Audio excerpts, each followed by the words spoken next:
Olá, seja muito bem-vinda, muito bem-vindo à revista TST. Aqui você fica por dentro das principais notícias da Justiça do Trabalho. E o programa de hoje está cheio de decisões importantes, veja só. Vendedora vítima de assédio moral vai ser indenizada. A empresa deve promover mudanças no ambiente de trabalho para pessoas com deficiência. Conforme a decisão, cabe ao empregador proporcionar a inclusão plena.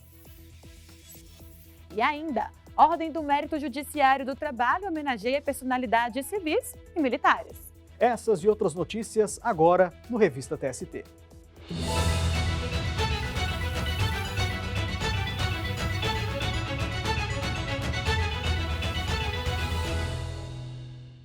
O programa de hoje começa com um caso de assassinato. A seção 1 de dissídios individuais manteve a condenação imposta ao frigorífico JBS de indenizar a família de um empregado morto a caminho de casa em Alagoas. Ele encerrou a jornada de madrugada e voltava para casa de bicicleta quando foi assaltado. A JBS Alimentos tentava embargar decisão da terceira turma do TST, mas a seção 1 de dissídios individuais manteve, além da condenação, a multa de 2% sobre o valor da causa, de R$ 200 mil, a serem pagos à família do empregado. De acordo com o histórico, houve tentativa de retardar o fim do processo. O empregado, que não chegou a completar um mês na empresa, voltava para casa de madrugada quando foi assaltado e morto com 2 tiros. A viúva disse na ação trabalhista que eles moravam numa região perigosa, sem oferta de transporte público, e que a JBS não fornecia condução. Ela afirmou ainda que o marido foi obrigado a assinar um documento em que renunciava ao Vale Transporte. A empresa argumentou que o local do assalto não tinha relação com o trajeto de retorno do trabalho, o que afastaria a tese de acidente de percurso. Mas a terceira turma do Tribunal Superior do Trabalho assinalou que todos os pontos levantados pela empresa já tinham sido examinados e decididos, de forma fundamentada. O colegiado também afastou o argumento sobre a existência de um inquérito civil do Ministério Público do Trabalho, segundo o qual a JBS não teria tido responsabilidade sobre o acidente. O frigorífico entrou com agravo em recurso de embargos na seção 1 de dissídios individuais, mas o ministro Hugo Scheuermann, relator do processo, manteve a decisão da terceira turma. Dessa forma, a empresa vai ter de pagar R$ 200 mil de indenização à família do empregado. Lembrando que ainda cabe recurso da decisão. Já a seção 2 de dissídios individuais manteve a condenação dos donos de um barco que naufragou em Santa Catarina e causou a morte de um pescador. Para a SDI2, mesmo que o Tribunal Marítimo, órgão auxiliar da Justiça responsável por julgar esse tipo de caso, tenha absolvido o mestre da embarcação, a responsabilidade do empregador pelo risco da atividade de pesca em alto mar deve ser considerada. E quem traz os detalhes desse julgamento para a gente é a repórter Larissa Batista. Oi, Larissa. Oi, Anderson. Oi, Luana. O naufrágio ocorreu em 2013 durante uma tempestade. 5 tripulantes morreram. No processo trabalhista movido pelo filho de um dos pescadores mortos, a empresa foi condenada a pagar indenização de R$ 200 mil por dano moral e pensão mensal. A decisão foi baseada, entre outras provas, em laudo da Capitania dos Portos. Segundo o documento, o barco navegava no piloto automático e não houve tempo de corrigir o rumo e a velocidade de deslocamento. Ainda de acordo com a perícia, havia excesso de pessoas a bordo. 3 anos depois, já na fase de execução da sentença, o Tribunal Marítimo, órgão auxiliar da Justiça responsável por julgar acidentes de navegação, absolveu o mestre da embarcação e classificou o ocorrido como imprevisível e inevitável. Os donos do barco entraram com ação rescisória no Tribunal Regional do Trabalho da 12ª Região em Santa Catarina, na tentativa de anular a condenação trabalhista. O argumento foi que as decisões de primeiro e segundo graus haviam ignorado a tese de força maior, confirmada posteriormente pelo Tribunal Marítimo. O pedido, porém, foi rejeitado. Segundo o TRT, a condenação se baseou nas provas disponíveis na época e na teoria do risco, que não exige a comprovação de culpa. Ainda segundo o regional, o Tribunal Marítimo não tem competência para julgar causas envolvendo a responsabilidade civil do empregador pelos danos causados ao empregado ou a familiares, em decorrência de acidente de trabalho. Da decisão, os empresários recorreram ao Tribunal Superior do Trabalho. O relator do recurso, o ministro Sérgio Martins, considerou que a absolvição do mestre da embarcação não afasta a responsabilidade da empresa, decorrente dos perigos da atividade de pesca profissional em alto mar, principalmente em dia de mau tempo. O relator destacou que o Tribunal Marítimo é um órgão autônomo, auxiliar do Poder Judiciário e vinculado ao Ministério da Marinha. Além disso, as decisões tomadas pelo colegiado especializado podem ser reexaminadas pela Justiça. A decisão foi unânime. Volto com vocês no estúdio. Tá certo, Larissa. Muito obrigado pelas informações. Bom trabalho para você. A gente muda de assunto agora para falar sobre uma novidade. A Justiça do Trabalho agora faz parte do tramita.gov.br. A plataforma integra sistemas administrativos da Administração Pública da União, dos estados e dos municípios. O Judiciário Trabalhista se junta a mais de 150 órgãos e entidades conectados ao sistema. A adoção da plataforma dá agilidade à administração pública, garantindo mais segurança e integridade de dados, além de reduzir custos. Para mais informações sobre o sistema, é só apontar a câmera para o QR Code no canto da tela. Vamos fazer uma pausa rápida e logo mais você vai ver. A empresa deve promover mudanças nas condições de trabalho para pessoas com deficiência. A gente volta já.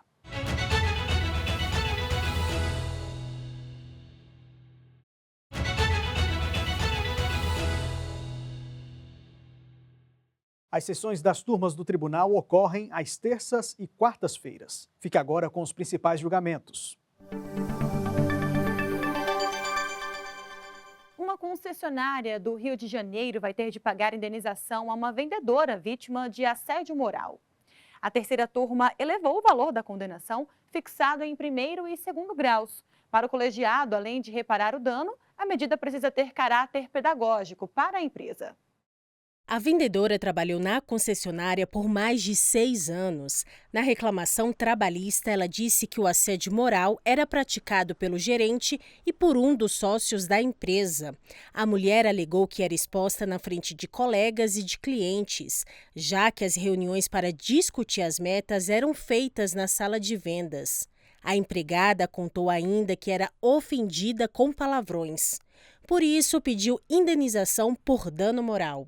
A empresa se defendeu com o argumento de que a cobrança era por produtividade para garantir que os vendedores atingissem as metas. O juízo de primeiro grau avaliou, no entanto, que houve assédio moral e determinou que a trabalhadora fosse indenizada em R$5.000. O Tribunal Regional do Trabalho da Primeira Região, no Rio de Janeiro, manteve a sentença. Para o TRT, o assédio contra a empregada ficou caracterizado mesmo que as ofensas tenham sido dirigidas a um grupo de pessoas e não apenas à vítima. Apesar da decisão favorável, a vendedora recorreu ao Tribunal Superior do Trabalho na tentativa de elevar o valor da condenação. O caso foi analisado pela terceira turma. O relator do recurso de revista, ministro Maurício Godinho Delgado, considerou o caráter reiterado da conduta da empresa. Para ele, isso demonstra a necessidade de uma reparação mais expressiva. O relator avaliou também que agressões desse tipo, direcionadas a mulheres, precisam ser reprovadas com mais rigor. Por unanimidade, a terceira turma aumentou o valor da indenização para R$25.000. O colegiado concluiu que o valor fixado em primeiro e segundo graus não repara o dano nem tem caráter pedagógico para a empresa. A concessionária entrou com embargos declaratórios. O Kirton Bank, Banco Múltiplo de São Paulo, foi absolvido de condenação por assédio processual em ação movida contra um sindicato. Para a quinta turma, não é cabível indenização sem o pedido da parte prejudicada. E quem tem os detalhes para a gente sobre esse caso é a repórter Samantha Flor. Oi, Samantha. Olá, Luane e Anderson. O caso teve início quando o Kirton Bank alegou em ação trabalhista que o Sindicato dos Bancários de Jundiaí e região estaria perturbando a ordem na entrada de agências bancárias em todo o estado de São Paulo. O objetivo do banco era obter o chamado interdito proibitório, mecanismo processual de defesa da posse de um bem ameaçado. Depois de uma sequência de recursos e decisões anuladas, o banco foi condenado a pagar multa por assédio processual de R$ 7 milhões, sendo 5 milhões em favor do sindicato e 2 milhões para uma entidade beneficente. O juízo considerou que a instituição bancária teria utilizado a justiça para tentar coagir o direito de greve dos empregados, evitando diálogo sobre direitos trabalhistas e com foco apenas em ganhos financeiros. O banco recorreu ao Tribunal Regional do Trabalho da 15ª Região em Campinas, São Paulo, que também considerou grave a tentativa de judicializar a greve sem evidências concretas. Para o TRT, o banco contrariou até mesmo os fatos constatados por um oficial de justiça, que não encontrou bloqueio na agência inspecionada. Segundo o regional, a conduta atinge diretamente o meio processual e viola o devido processo legal. Contudo, o valor da condenação foi reduzido pelo TRT para R$ 560 mil, a ser pago ao sindicato, R$ 100 mil para uma entidade beneficente e R$ 240 mil a título de honorários advocatícios. O banco recorreu ao Tribunal Superior do Trabalho. O relator do caso na 5ª turma, ministro Breno Medeiros, observou que esse tipo de indenização não poderia ter sido aplicado sem um pedido formal do sindicato, conforme o Código de Processo Civil de 1973, vigente à época dos fatos. Há aqui um claro excesso, que funda na decisão de uma contradição em termos, pois reprova duplamente a mesma conduta, impondo, em primeiro plano, uma condenação do banco sem pedido da parte contrária e, subsidiariamente, uma penalização processual por má-fé, acaso não mantida a condenação de ofício.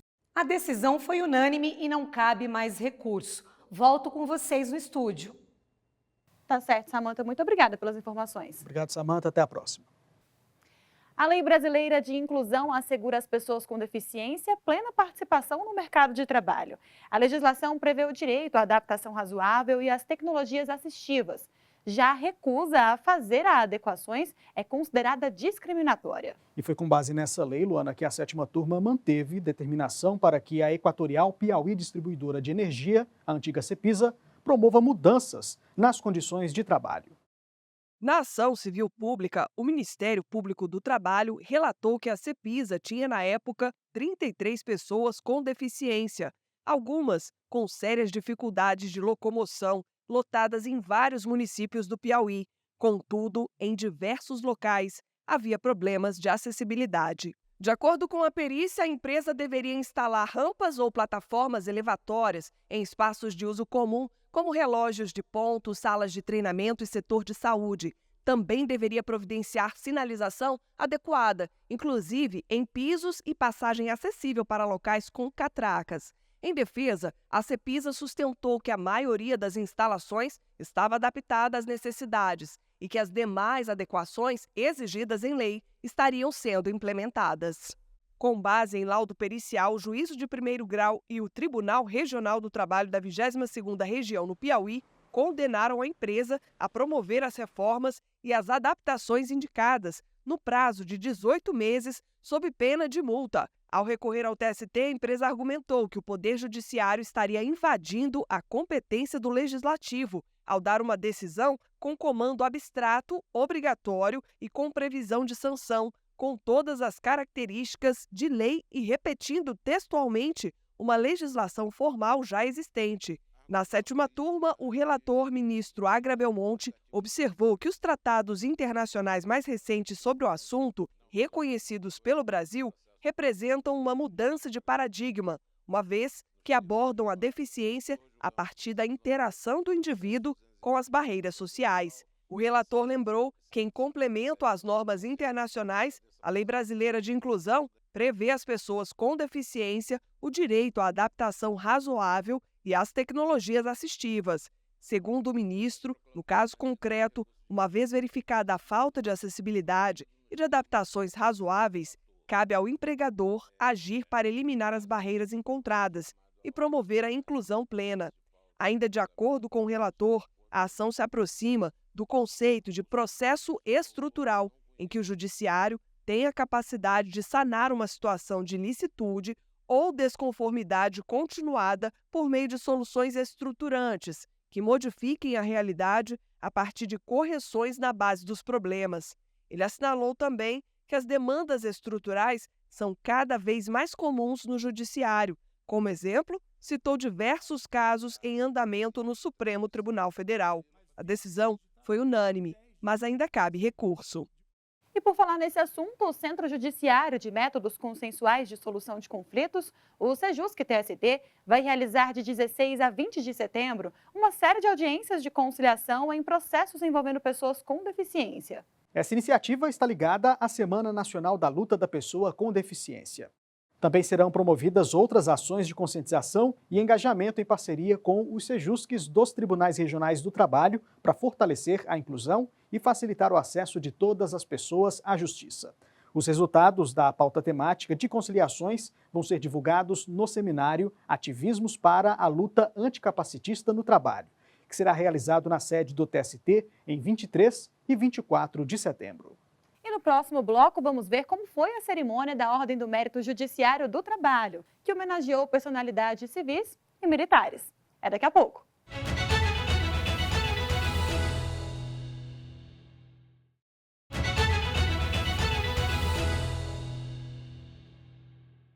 A Ordem do Mérito Judiciário do Trabalho foi criada em novembro de 1970 para valorizar a atuação de instituições, personalidades civis e militares que tenham se destacado no exercício das profissões ou servido como exemplo para a coletividade. Vamos ver na reportagem quem foram os homenageados deste ano e entender um pouco mais sobre cada uma das condecorações.